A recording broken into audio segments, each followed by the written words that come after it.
ഇന്നത്തെ നമ്മുടെ ഈ വീഡിയോ ഇപ്പോൾ വൈറലായിട്ടുള്ള കുനാഫ ചോക്ലേറ്റിന്റെ റെസിപ്പിയാണ് കേട്ടോ. അപ്പോൾ എല്ലാവർക്കും വീട്ടിൽ ഈസി ആയിട്ട് ഉണ്ടാക്കിയെടുക്കാൻ പറ്റിയിട്ടുള്ള രീതിയിലാണ് കേട്ടോ ഞാൻ ഈ ഒരു റെസിപ്പി ഷെയർ ചെയ്യുന്നത്. അപ്പോൾ ഇതുണ്ടാക്കാൻ വേണ്ടിയിട്ട് ആദ്യം തന്നെ ഞാൻ അവിടെ മിൽക്ക് ചോക്ലേറ്റ് എടുത്തിട്ടുണ്ട്. അപ്പോൾ മിൽക്ക് ചോക്ലേറ്റ് എടുക്കുമ്പോൾ നിങ്ങൾ പ്രീമിയം ചോക്ലേറ്റ് എടുക്കുക കേട്ടോ. വാൻ ഹോട്ടിന്റെ നമ്മൾ ഡ്രീം കേക്കിനൊക്കെ യൂസ് ചെയ്യുന്ന ഏത് ചോക്ലേറ്റ് ആണോ അല്ലെങ്കിൽ ഡയറി മിൽക്ക് ആയാലും മതി, അതൊക്കെ ആവും കൂടുതൽ ടേസ്റ്റ് ഉണ്ടാവും കേട്ടോ ഈ ഒരു ചോക്ലേറ്റ് ഉണ്ടാക്കാൻ വേണ്ടിയിട്ട്. അപ്പോൾ ആദ്യം തന്നെ അതൊന്ന് മെൽറ്റ് ചെയ്തെടുക്കുന്ന പരിപാടിയാണ്. അപ്പോൾ അത് നിങ്ങൾക്ക് ഒന്നുകിൽ മൈക്രോവേവിൽ വെച്ചിട്ട് മെൽറ്റ് ചെയ്തെടുക്കാം, അല്ലെങ്കിൽ ഒരു പാത്രത്തിൽ വെള്ളം തിളപ്പിച്ചിട്ട് അതിന്റെ മുകളിൽ വെച്ചിട്ട് ഡബിൾ ബോയിലിംഗ് രീതിയിൽ മെൽറ്റ് ചെയ്തെടുക്കാം. എങ്ങനെയായാലും അതൊന്ന് മെൽറ്റാക്കി എടുത്താൽ മതി. എന്നിട്ട് നമുക്കിത് സെറ്റ് ചെയ്യാൻ വേണ്ടിയിട്ട് ഞാനിതാ ഇതുപോലെ ഒരു കണ്ടെയ്നറാണ് കേട്ടോ യൂസ് ചെയ്യുന്നത്. ചോക്ലേറ്റിന്റെ ആ ഒരു മോൾഡൊക്കെ ഉണ്ടെങ്കിൽ, ബാറിന്റെ മോൾഡൊക്കെ ഉണ്ടെങ്കിൽ അത് എടുക്കാം. അപ്പൊ എന്റെ കയ്യിൽ ഇപ്പൊ അതില്ലാത്തത് കൊണ്ട് നമുക്ക് ഈ ഒരു രീതിയിലും ബാർ റെഡിയാക്കി എടുക്കാം കേട്ടോ. അപ്പൊ അതാ നമ്മുടെ ഈ ഒരു കണ്ടെയ്നറിൽ ഇതുപോലെ ഒന്ന് സ്പ്രെഡ് ചെയ്ത് കൊടുക്കുന്നുണ്ട്. കുറച്ച് ചോക്ലേറ്റ് ഒഴിച്ചു കൊടുത്തിട്ട് എല്ലാ ഭാഗത്തേക്കും ഒരേ കനത്തിൽ ഇതുപോലെ ഒന്ന് സ്പ്രെഡ് ചെയ്ത് കൊടുക്കാം. അപ്പൊ ഞാനിവിടെ 2 കണ്ടെയ്നറിലാണ് കേട്ടോ ഇത് സെറ്റ് ചെയ്യുന്നത്. അപ്പൊ രണ്ടാമത്തെ കണ്ടെയ്നറിലും അതുപോലെ തന്നെ ചോക്ലേറ്റ് ഒന്ന് സ്പ്രെഡ് ചെയ്തിട്ട് നമുക്കിതൊന്ന് സെറ്റ് ആവാൻ വേണ്ടിയിട്ട് ഫ്രിഡ്ജിലേക്ക് വെക്കാം. ഫ്രീസറിലാണ് കേട്ടോ വെക്കുന്നത്, പെട്ടെന്ന് സെറ്റായി കിട്ടാൻ.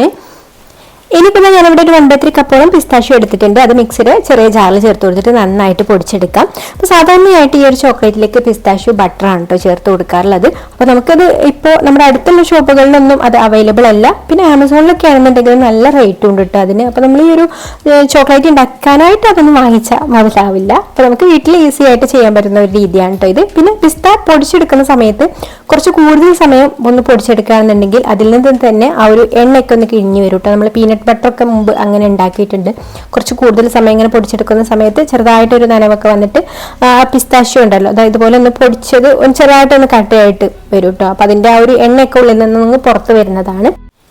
എന്നിട്ട് ഇതിലേക്ക് നമുക്ക് ആവശ്യത്തിന് കണ്ടൻസ്ഡ് മിൽക്ക് ചേർത്ത് കൊടുക്കാം. കണ്ടൻസ്ഡ് മിൽക്ക് ചേർത്ത് കൊടുക്കുമ്പോൾ മധുരം നോക്കിയിട്ട് ചേർത്ത് കൊടുക്കാം കേട്ടോ. അപ്പോൾ മിക്സ് ചെയ്ത് നോക്കിയിട്ട് ആവശ്യത്തിനുള്ളത് ചേർത്ത് കൊടുത്താൽ മതി.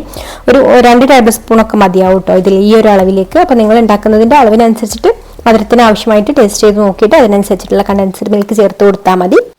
പിന്നെ ഇത് കുറച്ചൊന്ന് ലൂസായി കിട്ടാൻ വേണ്ടിയിട്ട് ആവശ്യത്തിനുള്ള പാലും കൂടി ചേർത്ത് കൊടുത്തിട്ട് ഒന്ന് മിക്സ് ചെയ്ത് കൊടുക്കുന്നുണ്ട്. നമുക്കിത് മിക്സ് ചെയ്ത് കൊടുത്തിട്ട് ഇതാ ഈ ഒരു കൺസിസ്റ്റൻസിയിലാക്കി എടുക്കണം. അപ്പോൾ അതിനാവശ്യമായിട്ടുള്ള പാല് ചേർത്ത് കൊടുക്കാം കേട്ടോ. ഇനി ഞാനിവിടെ കുനാഫ ഡോ ആണ് കേട്ടോ എടുത്തിട്ടുള്ളത്. കുനാഫ ഡോ ഇല്ലാത്തവരാണെന്നുണ്ടെങ്കിൽ തിന്നായിട്ടുള്ള സേമിയ വാങ്ങിക്കാൻ കിട്ടുമല്ലോ, ആ ഒരു തിന്നായിട്ടുള്ള സേമിയയും ഇതിലേക്ക് വേണ്ടിയിട്ട് എടുക്കാം. ചെറുതായിട്ടൊന്ന് മുറിച്ചെടുത്താൽ മതി. അപ്പൊ ഞാനിവിടെ കുനാഫ ഡോ ആണ് എടുത്തിട്ടുള്ളത്. അത് ഇതുപോലെ അല്പം മതി കേട്ടോ, ഒരുപാടൊന്നും വേണ്ട. എടുത്തിട്ട് ഇതുപോലെ ചെറുതായിട്ടൊന്ന് അരിഞ്ഞെടുക്കുന്നുണ്ട്. ഇനി ഒരു പാൻ സ്റ്റൗവിൽ വെച്ച് കൊടുത്തിട്ട് അതിലേക്ക് ഒരു ടേബിൾ സ്പൂൺ അൺസാൾട്ടഡ് ബട്ടർ ചേർത്ത് കൊടുക്കുന്നുണ്ട്. ബട്ടർ ഒന്ന് മെൽറ്റായി വന്നതിന് ശേഷം നമ്മൾ അരിഞ്ഞെടുത്തിട്ടുള്ള കുനാഫ ഡോ ഇതിലേക്ക് ചേർത്ത് കൊടുത്തിട്ട് ഒന്ന് വറുത്തെടുക്കാം. ചെറുതായിട്ടൊരു ഗോൾഡൻ കളർ ആവുന്നത് വരെ ഒന്ന് വറുത്തെടുക്കണം. ഇത്രയും ആയി കിട്ടിയാൽ മതി കേട്ടോ. ഇതിപ്പോൾ കളറൊക്കെ ഒന്ന് മാറിയിട്ട് ഒന്ന് മൊരിഞ്ഞ് വന്നിട്ടുണ്ട്. ഇനി നമുക്കിത് എടുത്തിട്ട് നമ്മൾ നേരത്തെ റെഡിയാക്കി വെച്ചിട്ടുള്ള ഒരു പിസ്താഷ്യോന്റെ മിക്സ് ഉണ്ടല്ലോ അതിലേക്ക് ചേർത്ത് കൊടുത്തിട്ട് നന്നായിട്ടൊന്ന് മിക്സ് ചെയ്ത് കൊടുക്കാം. എന്നിട്ട് നമുക്കിത് നമ്മൾ നേരത്തെ സെറ്റ് ആവാൻ വെച്ചിട്ടുള്ള ആ ഒരു ചോക്ലേറ്റ് ഉണ്ടല്ലോ അതിന്റെ മുകളിലേക്ക് ഇത് വെച്ച് കൊടുക്കാം. ഇപ്പൊ ചോക്ലേറ്റ് ഇപ്പൊ തന്നെ നന്നായിട്ട് സെറ്റ് ആയിട്ട് ഇതിൽ നിന്ന് വേർപെട്ട് പോരുന്നുണ്ട് കേട്ടോ. അപ്പൊ ഞാൻ പതുക്കെ ഇതിന്റെ മുകളിൽ നന്നായിട്ട് ഇതൊന്ന് സ്പ്രെഡ് ചെയ്ത് കൊടുക്കുകയാണ്. തിക്നെസ് ഒക്കെ നിങ്ങളുടെ ഇഷ്ടത്തിനനുസരിച്ചിട്ട് ആക്കാം കേട്ടോ. നല്ല തിക്കായിട്ട് ഉണ്ടാക്കുകയാണെന്നുണ്ടെങ്കിലും നല്ല ടേസ്റ്റ് തന്നെയാണ് ഇത് കഴിക്കാൻ. എന്തായാലും ഇതിന്റെ ഉള്ളിലുള്ള ഫില്ലിങ് ഒരു അടിപൊളി ടേസ്റ്റ് തന്നെയാണ് കേട്ടോ. അപ്പൊ ആവശ്യത്തിന് ഫില്ലിങ് ഇതുപോലെ ഒന്ന് സ്പ്രെഡ് ചെയ്ത് കൊടുക്കാം. എല്ലാ ഭാഗവും ഒരേ കനത്തിലൊന്ന് സ്പ്രെഡ് ചെയ്ത് കൊടുക്കുക.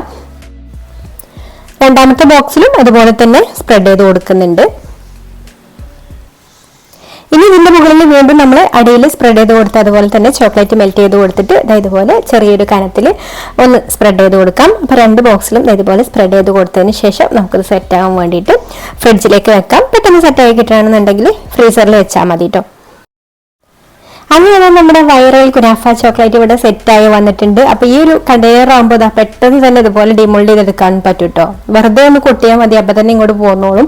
അപ്പൊ സിമ്പിൾ ആയിട്ട് ഡിമോൾഡ് ചെയ്തെടുക്കാൻ പറ്റും ഇങ്ങനത്തെ കണ്ടെയ്നർ ആകുമ്പോൾ. അപ്പൊ നമ്മുടെ ചോക്ലേറ്റ് ബാറിന്റെ ഡിസൈൻ ഒന്നും ഇല്ലെങ്കിലും ഈ ഒരു കണ്ടെയ്നറിലുള്ള അടിയിലുള്ള ഡിസൈനൊക്കെ അടിയിൽ വന്നിട്ടുണ്ട് കേട്ടോ. എന്നിട്ട് നമുക്കിതാ കട്ട് ചെയ്ത് നോക്കിയാൽ അടിപൊളി ഫില്ലിങ്ങോട് കൂടിയിട്ടുള്ള നമ്മുടെ വൈറൽ കുനാഫ ചോക്ലേറ്റ് റെഡി ആയിട്ടുണ്ട്. കുട്ടികൾക്കൊക്കെ ഇഷ്ടമാവുന്ന ഒരു റെസിപ്പി തന്നെയാണ് ഇത്. അപ്പോൾ വീഡിയോ ഇഷ്ടമായിട്ടുണ്ടെങ്കിൽ ലൈക്ക് ചെയ്യാനും ഷെയർ ചെയ്യാനും അതുപോലെ നമ്മുടെ ചാനൽ സബ്സ്ക്രൈബ് ചെയ്യാതെ കാണുന്ന കൂട്ടുകാർ സബ്സ്ക്രൈബ് ചെയ്യാനും കൂടി മറക്കരുത്. അപ്പോൾ ഇനി മറ്റൊരു നല്ല റെസിപ്പിയുമായിട്ട് അടുത്ത വീഡിയോയിൽ കാണാം. Thank you for watching.